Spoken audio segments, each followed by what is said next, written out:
Hey everybody, Marcos Villegas here, being joined with Jessie Vargas. We're in Las Vegas, and Jessie, first off, man, I'm kind of bummed out. I wanted to see you fight Kell Brook.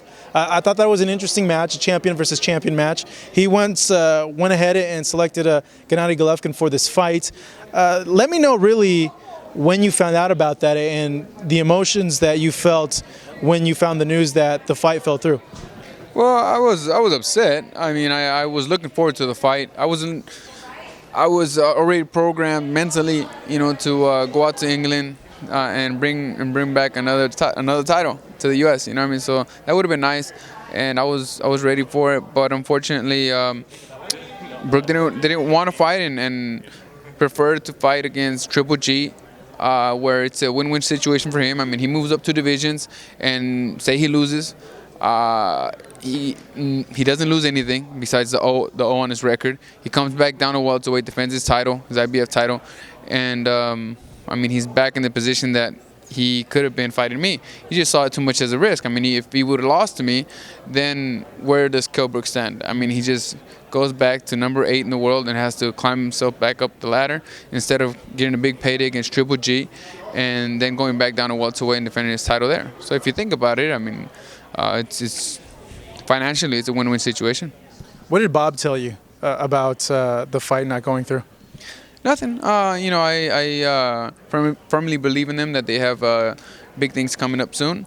My manager, I have a great manager, and they're working on something big right now. So I hope that, not that I hope, but I know that they will have something ready for me soon. I know a lot of us, when we heard the match of Brook and Golovkin, it was the same reaction we had with the Canelo-Khan fight. We're just like, what the heck? It was much different because Triple G was scheduled to fight Jessie Vargas, and Triple G was scheduled to fight, or not scheduled, but in talks and negotiations to fight Chris Eubank, and everybody was excited for both fights. You know what I mean? And they were even talking about putting them on the same show. Rumors were going around. And then the ultimate surprise comes up. Triple G is fighting Kell Brook. Mm-hmm. That was the ultimate surprise. You know what I mean? Yeah. It took him 2 days to finalize that fight. Mm-hmm. It took him 2 months to get close to finalizing the fight with me. So it just didn't make sense. Yeah, that made me wonder. If you think about it and look back, Brook did say that he wanted to fight Triple G a few months back. So it makes sense that maybe they were thinking this even when they were negotiating with me. Do you think he ever really had any intentions to really go through with a fight with you, being said that? I don't know. Only he would know that, and him and his team. I believe that they were trying to make the fight. At least they made it seem that way. Mm-hmm. But, only they know. Yeah. What do you think about that fight? Do you think it's a big mismatch in terms of you seeing a bigger guy taking on a smaller guy? Is it going to be like a Canelo-Khan, do you feel? It's a big disadvantage. Everybody knows that. It's just the size difference is too much of a difference, but hey, we'll just have to wait and see come September.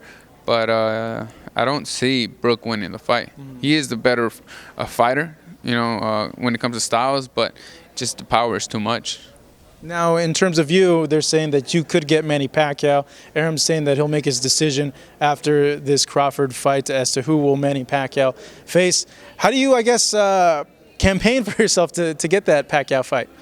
Well, I am a world champion, you know what I mean? And Manny Pacquiao was once a world champion, and he was actually the WBO welterweight champion in the past. And now that he wants to come back, if he wanted a shot at his title that he once had, he would have to go through me, and I'm not letting it go that easy. You know what I mean? It's just not happening. So if he wants the opportunity, I have the belt. But not only that, I also look forward to the opportunity to fight a fighter like Manny Pacquiao. He has a world-recognized name and a fighter that the fans respect, and so do I. But I want to show what I'm capable of, and I want to show the fans my talent as well. And the only way to do that is fighting the best, and Manny Pacquiao is one of them.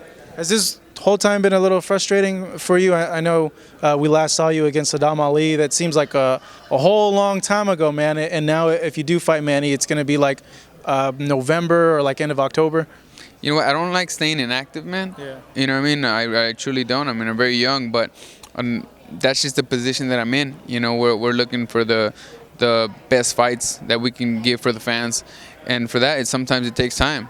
You know, I've understood that now. So after my next fight, you know, after God willing I come out victorious, I'm gonna plan on not fighting for like 6 months. You know what I mean? And instead of me saying, "Hey, I'm ready to come back. Let's do this," you know, maybe the reverse you know, will happen. 2 weeks off, 3 weeks, and I'm ready. In like the next You 2 know, months. this time I'm actually gonna enroll in a college course and say, you know, you're probably not gonna get to fight me right now. You're probably not gonna give me a fight right now, so I'm gonna enroll. Yeah. You know what I mean? Because I waited after the Bradley fight.